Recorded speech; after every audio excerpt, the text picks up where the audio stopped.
que é Chiara. Professor, mudando um pouquinho, mas acho que é legal falar isso. O sistema educacional parece patinar diante dos desafios trazidos com a pandemia e tenta transferir a velha metodologia tradicional para o EAD. Por que tamanha resistência? Bom, e eu já vi que a Cristina adorou a pergunta, né? Porque sabe que esse é um tema extremamente polêmico, né? Mas, de fato, eu acho que, primeiro, que ninguém estava pronto ou preparado para esse momento. Então, as adaptações, elas foram feitas muito de uma maneira intuitiva, eu diria, né?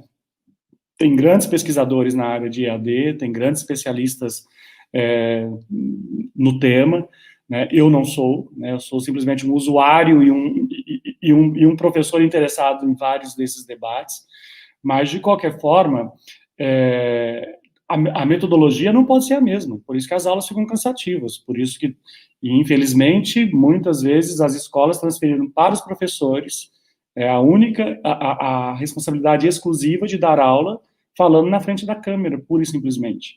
Né? Então, o que nós estamos fazendo aqui é uma outra estratégia. Tem função educativa? Tem. Né? Ou seja, a gente supõe que alguém vai aprender alguma coisa com o que nós estamos conversando aqui.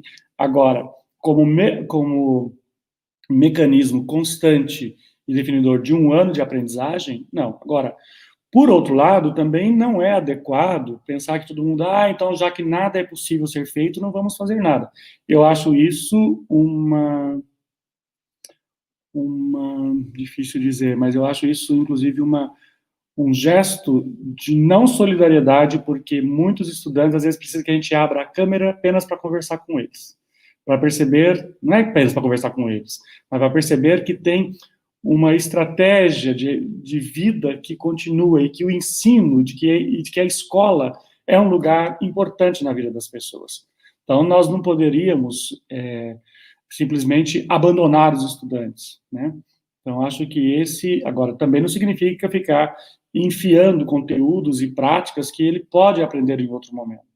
Gente, né, a gente às vezes analisa ou trabalha essas categorias como se fosse assim, nossa, se eu não der o meu conteúdo de capitanias hereditárias, não se trata disso. Né? Ou seja, quantas pessoas começam a aprender um idioma, uma outra língua, depois de adulto, em outro momento? Então, o conteúdo, a aprendizagem, ela pode ser readquirida, ela pode ser simplificada. Então, não dá para transferir o modelo tradicional, o modelo das mesmas provas. Você tem que fazer coisas criativas, envolventes. Nós estamos numa determinada situação, que é como estar vivo.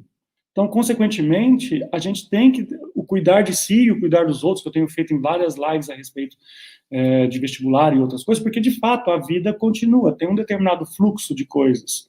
Né? Então, nós não interrompemos e apagamos 2020 do calendário. 2020 estará na nossa história de vida como esse período, né? Como esse período difícil. Todo mundo vai ter referências e algo a dizer a respeito disso.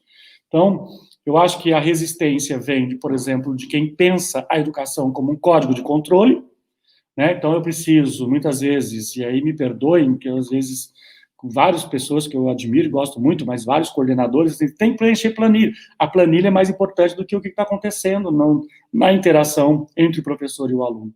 Não, eu acho que esse é o momento, inclusive, que o meu relato deve valer mais do que nunca, né? As nossas reflexões, os espaços e o acolhimento que deveria ser feito ou dado aí dentro dessa perspectiva.